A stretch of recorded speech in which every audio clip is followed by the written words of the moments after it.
되는 거 아닌가. 예. 맞아요. 그러니까. 남편분이 사람을 만나고 다닐 게 아니라 민이 사람을 만나고 다녀야 되고. 그거예요. 약간 맞아 그런 부분도 있어요. 제가 네, 약간 네. 이제 그게 제가 하는 부분이 떡인데 그 계획서를 일단 써놨는데 저는 이제 새벽에 거의 주로 제조를 하게 될 것 같고 제조를 하게 되면 당분간은 제가 이제 계속 그 일을 하게 되는 건데 뭔가 신랑은 약간 그런 부분이 있어요. 자기가 이제 좀 그냥 무조건 맨 땅에 이게 시작하는 게 아니라 어느 정도 이렇게 해놔야 되니까 자기가 더 많이 노력을 하게 되는 것 같아요. 그런 부분이 않나 싶어요. 근데 어떤 면에서는 저는 다시 되돌릴 수는 없다라는 부분이 제일 마음에 걸리네요. 예. 왜냐면 상황에 따라서는 뭐 예를 들어 남편이 할 수도 있고. 그렇죠. 저희 같은 경우도 물론 매번 뭐 가볍게 생각하고서 역할을 바꾼 것은 아니지만 뭐 여차하면은 다시 되돌릴 수도 있는 거 아닌가. 예를 들어 사업이라는 게 그렇잖아요. 그 사업이 무조건 잘 될 수가 없잖아요. 맞아요. 예, 모든 사업이 무조건 잘 되는 사업이란 없잖아요. 예, 그러면은 사업이 안 될 때 이게 결국 최악의 상황을 꼭 상상을 하고 준비할 수 있어야 되거든요. 그럼 안 그래도 아이의 보육 문제는 잘 해결이 안 되면서 사업도 그냥 애매하게 가고 있다 그러면 골이 더 깊어지겠죠. 예, 그 상황을 무조건 준비하셔야 돼요. 그래서 그런 상황이 와도 원망하지 않겠다라는 게 서로 있어야 되는 거죠. 제일 중요한 건 사랑이니까. 그래서 그런 부담이 더 컸던 것 같아요. 그런 상황이 됐을 때 어떻게? 그 남편분 입장에서는 일은 자신 있는데 관계가 자신 없으니까 본인이 자신 있는 쪽으로 뭔가 좀 더 신경 써놓으려고 하시는 거 아닌가. 예. 근데 아무튼 뭐 그거가 나쁜 게 아니라 아무튼 지금 시점에서 두 분이 지금 민이 다시 돌이킬 수는 없을 것 같아요라고 얘기하는 부분이 저는 제일 마음에 걸려요. 근데 이제 계속 지금 남편분이 하시는 일을 계속 만약에 한다고 봤을 땐 계속 이렇게 두 분이 시간을 함께 낼 수 없고 그래서 오히려 그 일로 되돌아가고 싶지 않은 것 같기는 하거든요. 맞아요? 혹시 돌이킬 수 없다는 게 다시 이제 상황을 바꾼다는 거 아닐까요? 그렇죠. 그러니까 남편이 그렇죠. 다시 비즈니스를 하고 다시 이제 민이 아이를 보고. 양육을 하고. 그러니까 그거를 갈 수는 없는 건 맞는 것 같아요. 근데 갈 수는 없는데 근데 저희가 생각한 게 신랑이 지금 일을 그만두는 시점이 그냥 무조건 제가 한가 동시에 그만두는 건 아니고 좀 시간을 두고 어느 정도 괜찮겠다. 이 정도면 괜찮겠다 싶을 때. 근데 그러면 떡 사업이 그럼 떡 사업이 성장할 때까지는 괜찮아지면 그때 그만두는 걸로 뭐 이렇게 두 분이서. 네, 근데 그것도 애매한 거예요. 우리가 생각하는 괜찮을 때가 언제 그쵸. 그쵸. 그리고 그때까지는 맞벌이네. 가지를 아직 세부적으로는 또 얘기를 해봐야 될 그 부분인 것 그러니까. 같아요. 그렇죠. 제가 생각하는 괜찮다 싶은 정도와 신랑이 생각하는 또 그렇죠. 그럼 그게 맞벌이가 되는 거잖아요. 맞아요. 어느 네. 순간은 맞벌이가 돼버려서 근데 그 중간에 그쵸. 그러면은 아이들 입장에서는 이제 엄마 아빠가 시간을 더 못 내는 거지. 그리고 두 분이서 시간은 더 없고. 남편분이 돈을 버는 것도 이 사업이 궤도에 올라갈 때까지는 이 벌이가 이 가정에만 들어오는 게 가정으로만 들어오는 게 아니라 조금씩이라도 이제 투자도 해야 되고 누수가 되는 거죠. 이 사업 쪽으로. 그렇죠. 예. 그런 불안정한 상황에서 그러니까요. 어떻게 경제적인 거라던가 아이들한테 혹시 그 스트레스가 갈까? 그렇죠. 여러 가지 요소를 좀 생각해보는 지금 경우가 엄청 복잡하시겠네요. 남편분의 이 머릿속에 엄청 지금, 복잡하겠네요. 네, 그 새로운 그 비즈니스도 하고 네. 근데 그 비즈니스가 안 될 경우를 또 대비해야 되고 그래서 이 회사는 우선 다니는 걸로 하고 예. 그러니까 지금 뭐 너무 힘든 어떻게 상황이네. 보면은 이 자녀 교육 상담이 아니라 비즈니스 상담을 해야 될 것 같은. 네, 비즈니스 상담. 예. 아니 뭐 비즈니스 상담은 항상. 저희는 그렇거든요. 특히 언스쿨링을 하려면 가장 중요한 게 이 일에 대한, 돈에 대한 이 개념 자체를 확립하지 않으면 사실상 언스쿨링은 저희는 힘들다고 봐요. 맞아요. 네. 최소한의 삶을 살 수 있어야 돼요. 그러니까 돈을 더 버는 쪽으로 가는 게 아니라 시간을 그렇죠. 모든 네. 전략이 시간을 더 버는 쪽으로 가야 돼요. 시간을 왜냐면 언스쿨링을 우리가 하는 취지 자체가 뭐냐라는 거죠. 저는 민한테 이걸 물어보고 싶네요. 언스쿨링을 왜 하고 싶은지. 그냥 공교육 일단 싫었고 네. 주도적인 삶을 살길 바랬고 네. 그리고 그 한국식의 그런 사회에 네. 이제 느려질까봐 네. 그래서 네. 특별한 사람이 되지 않더라도 네. 그냥 너가 선택하는 삶이 되길 바라는 네. 저는 그냥 딱 거기까지가 제 일인 것 네. 같다는 생각이 그러면 사실 그렇다면 그런 지금 생각했을 때 민 자신이 그런 사람인가요? 주도적인 삶을 살고 있고 옛날에 비해서 한국 사회에 길들여지지 않은 스스로 부딪히는 사람인 것 같긴 해요. 네. 그러면 자녀에 대한 게 그걸 얘기하는 건 아니죠. 그럼 발버둥 치는 사람을 얘기하는 건 아니죠. 그런 건 아닌데 예. 그냥 저는 이제 그걸 자꾸 등 돌리고 있는 사람인 것 같아요. 그냥 이 상황이 어떻게 가도 그냥 난 나대로 가고 싶은 네. 사람들이 뭐 대학을 얘기하고 뭘 얘기하도 그냥 난 나야 그냥 난 나대로 가고 싶어 그냥 네. 이런 거 화내는 게 아니라 그냥 내가 생각한 목표로만 생각하고 가고 싶은 네. 근데 이 한국 사회에서의 주류로 거기에 목표를 똑같이 두고 가고 싶은 게 아니라 그냥 본인 스스로 목표를 정한 삶. 근데 네. 저는 여태까지 지금 그건 없었고 이제 그런 상황을 하려고 하는 것 같은. 그러면 민이 생각하기에 남편분께서는 그런 분이에요? 신랑도 저랑 같은 생각을 갖고 있는데 지금은 어떤지는 사실 잘 모르겠어요. 네. 약간 한국식이 지금 사이에 맞추고도 싶은 마음도 좀 있는 것 같아요. 네. 왜냐면 이렇게 안 하면 얕잡아 볼까봐. 네. 이 정도는 돼야 그래도 내가 떵떵거릴 수 있을 거다라는 그런 거. 저는 근데 사실 제가 네 말씀하세요. 네. 제가 어떻게 보면 일을 하려고 했던 부분은 어떻게 보면 안정적이지가 않았기 때문에 이제 좀 안정적이 돼버렸어. 이제 좀 안정적이 됐는데 네. 저도 하고 싶었던 게 이제 전업으로만 계속 있었으니까 이제 언젠가 저도 일을 할 거라고 준비를 해왔던 부분이었어요. 그래서 네. 이거를 원래 하려고 했었던 건데 준비는 원래 올해부터 준비하려고 했던 건데 이제 준비하는 거고 사실 생각은 더 오래전부터 생각을 해왔던 건데 이제 실질적으로 하게 된 게 지금부터고 근데 이게 너무 저는 이제 지금 일에 대한 거 한 가지와 이 언스쿨링에 대한 한 가지를 말씀드리고 싶은데요. 요즘에 코로나 때문에 애들이 학교를 다녀도 다니는 건지 안 다니는 건지 애매하고 그렇죠? 이제 뭐 아직은 이제 태환이랑 수아는 그런 단계가 아니지만 주변을 둘러보면 이게 뭐 학교가 학교인지 싶은 상황이잖아요. 그런데다가 이제 공교육의 문제점 같은 것은 옛날부터 계속 대두됐었고 요즘에 코로나 때문에 부쩍 언스쿨링 관심 갖는 분들이 많아진 것 같아요. 왜냐면 뭐 어차피 학교를 안 가니까 그렇죠.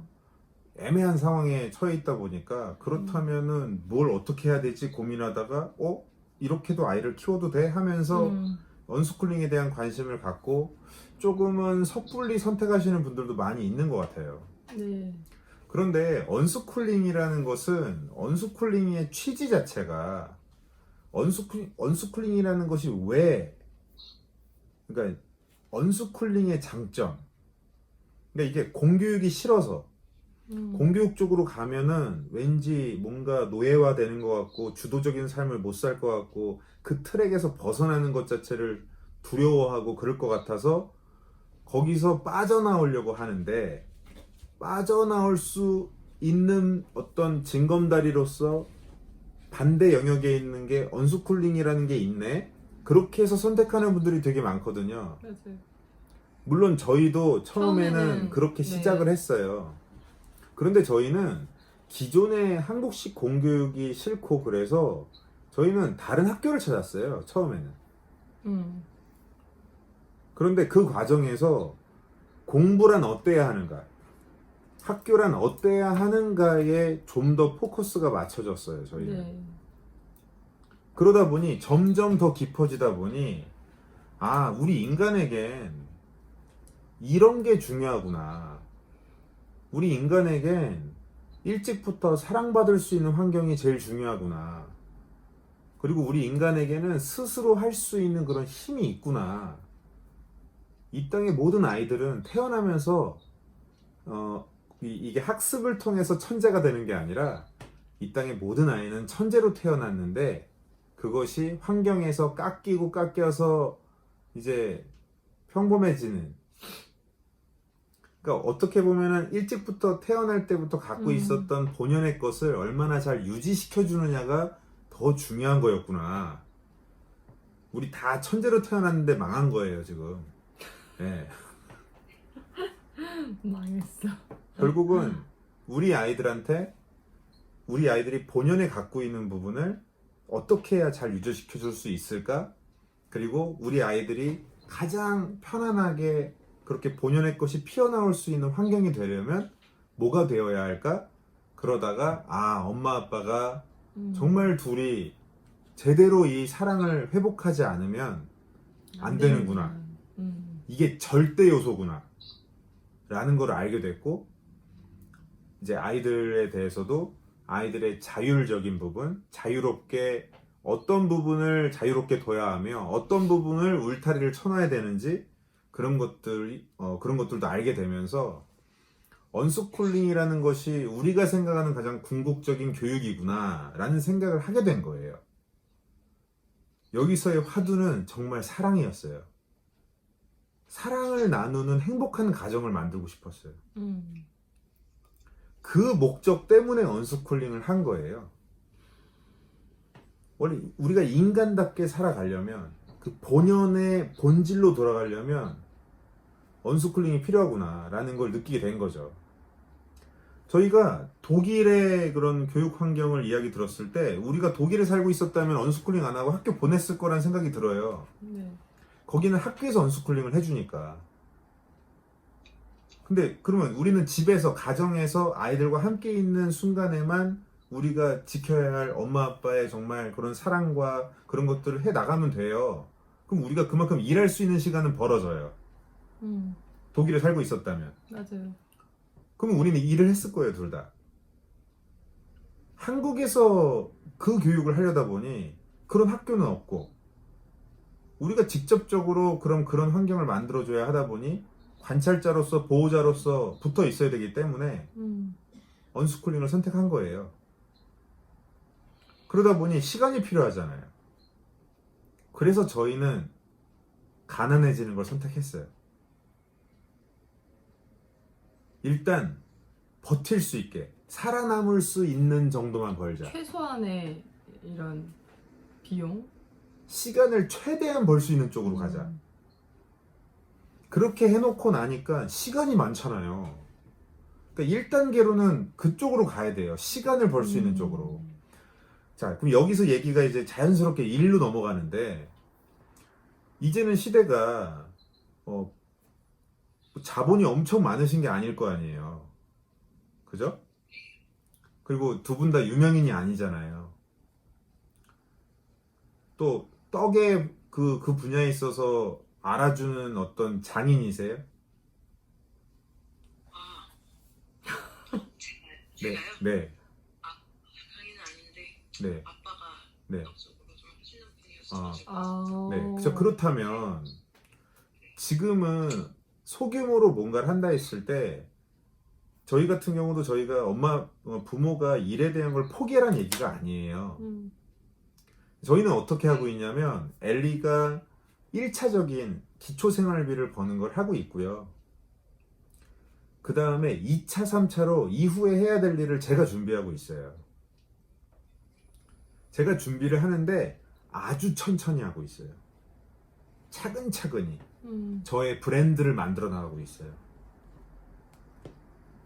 어떤 면에서는 남편분이 일을 하면서 집에서 조그맣게 떡을 만들면서 인스타그램이나 유튜브나 그런 것들을 하면서 팔리지 않아도 상관없을 정도의 양을 예쁘게 만들면서 알리는 거를 먼저, 마케팅을 먼저 하는 거죠. 사업체 열어놓고 마케팅 할 거냐, 마케팅 먼저 하느냐의 차이거든요. 네. 저희 같은 경우 그래서 최근에 2년간 열심히 인스타그램이다, 이제 제가 고릴라제라는 채널 하고 있는 거 아시죠? 네, 그러니까 그런 채널도 열고 언스쿨링 패밀리도 열고 또 좀 유튜브도 열고, 이게 저희가 다 우리의 브랜드를 다지는 상황인 거예요. 이게 다 나중에 사업화로 이어질 거예요. 몇 년 뒤에는 아이들이 좀 더 크고 가정의 어떤 이 시간적인 부분이 이 안정적인 상태에서 아이들이 성장하고 나면 자연스럽게 크면 클수록 저희한테 더 많은 시간이 할애가 된단 말이죠. 그러니까 또 이렇게 상담도 할 수 있는 거고요. 오픈 상담도. 점점 시간이 벌어진단 말이에요. 그러면서 저희의 브랜드도 점점 다져져 가고 있어요. 저희한테 주변에서 둘 다 젊은 사람들이 일 안 하고 미친 짓 한다. 어? 갖고 있는 기술은 어쩌고 뭐 하는 짓이냐 했던 분들도 일단 우리 아이들이 잘 자라니까 오, 정말 괜찮은 것 같다고 점점 이제 전환이 되고 있고, 그러면서 우리가 아무것도 안 하고 놀고 있는 게 아니라 이런 식으로 여러 가지의 시도를 하고 있단 말이죠. 근데 둘의 사이가 좋으니까 이렇게 유튜브 채널이나 그런 거 중에 이렇게 부부가 나와서 이렇게까지 이런 식으로까지 이런 분위기로 대화하는 채널 본 적 있으세요? 없어요. 저희도 리서치를 해봤는데 없어요. 우리가 사이가 좋기 때문에 그건 드러날 수밖에 없어요. 물론 어떤 분들은 쟤네들 분명히 뒤에선 안 그러면서 뒤에서 싸워. 저거 막 쇼를 하는 거야 하실 수도 있어요. 저희 편집이 없잖아요. 원테이크예요. 저희는. 예. 우리가 만약 뒤에서 싸우면서 원테이크로 이게 가능하다면 우리는 당장 다 때려치고 배우를 해야 돼. 그죠? 하고 싶네. 한번 해볼까? 저는 그걸 느끼는 거라 생각해요.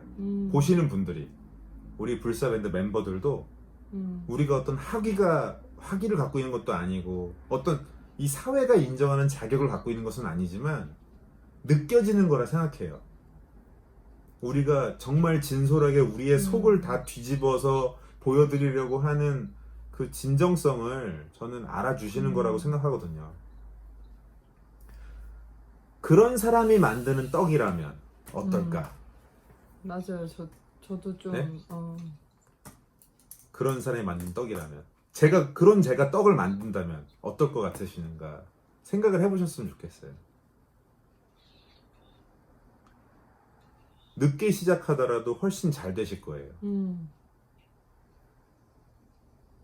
두 분이 정말 사이좋게 지내고 우리 태환이, 수아 정말 예쁘게 잘 키우시면서 그런 진정성 있게 그런 과정, 부부가 여러 가지 어려움도 있고 서로 부침이 있는데 그런 것들을 잘 해결해 나가고, 둘이 계속해서 더 사랑하려고 노력하고, 그러면서 이 결실인 아이들도 잘 키우려고 노력하고, 그러는 부부의 모습이 오히려 더 보여졌을 때, 그런 부부가 조심스럽게 뭔가를 하려고 합니다 라고 했을 때 엄청난 응원을 받을 수가 있는 거고 그렇죠. 많은 사람들이 관심을 갖겠죠. 관계라는 것을 어떻게 풀어나가는 건지를 그 부부가 보여주고 있는 거잖아요. 그 사람들하고 같이 함께 일하고 싶지 않을까요? 저 사람이 나하고의 관계도 잘해줄 거 아니야. 부부 관계는 엉망으로 하면서 남한테만 잘하는 게 그건 그런 처세술로 그렇게도 할 수 있지만 한계가 있단 말이에요. 진짜 깊은 관계가 돼야 뭔가 뭐 회사가 됐든 뭔가 지역 공동체가 됐든 결국은 우리가 깊은 관계 속에 들어갈 수 있을 때 우리는 안정감을 느끼고 행복하고 화목함을 느끼잖아요. 그것을 그 사업을 하고 있는 오너가 되는 민과 남편분이 이미 하고 있냐라는 거죠. 사업이 잘 되면 뭐예요? 그걸 하지 못하고 있다면. 특히 지금 시대가 이제 포스트 코로나 시대. 앞으로 지금 이제 여러 가지 브랜드들이 골치를 앓고 있는 부분이 바로 그 부분이에요. 오너 리스크라고 들어보셨죠? 그러니까 오너가 뭐 대한항공이다 뭐다 뭐 그런 데들 뭐 사건들 많이 있었잖아요. 네. 예? 오너 리스크 때문에 회사가 흔들흔들 한다고요. 큰 회사뿐만 아니라 작은 회사는 더 한방이에요. 그렇죠. 한방이죠. 무엇보다도 이제 일을 벌렸기 때문에 일을 계속 꾸역꾸역 해 나가야 되는데 이제 아이들 문제까지 이게 중복이 돼 버리면 거기에서 난리가 납니다.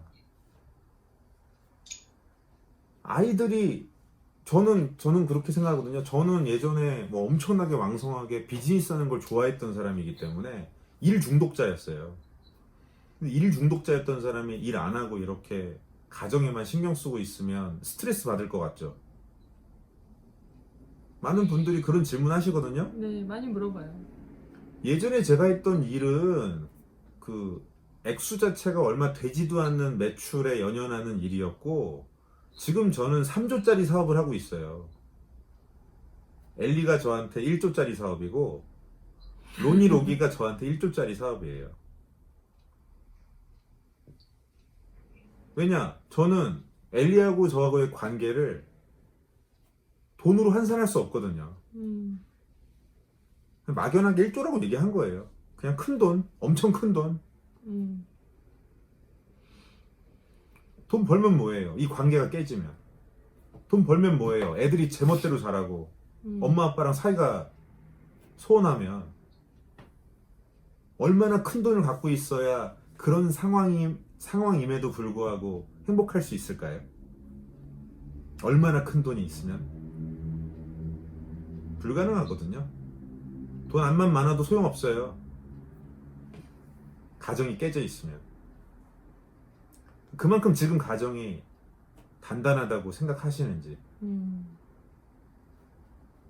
그게 아닌 상황에서 내 자신 그리고 내 배우자, 내 아이들에 대한 이 부분이 단단하지 않은 상태에서 또 하나의 아이를 만드시는 거나 마찬가지예요. 그렇지.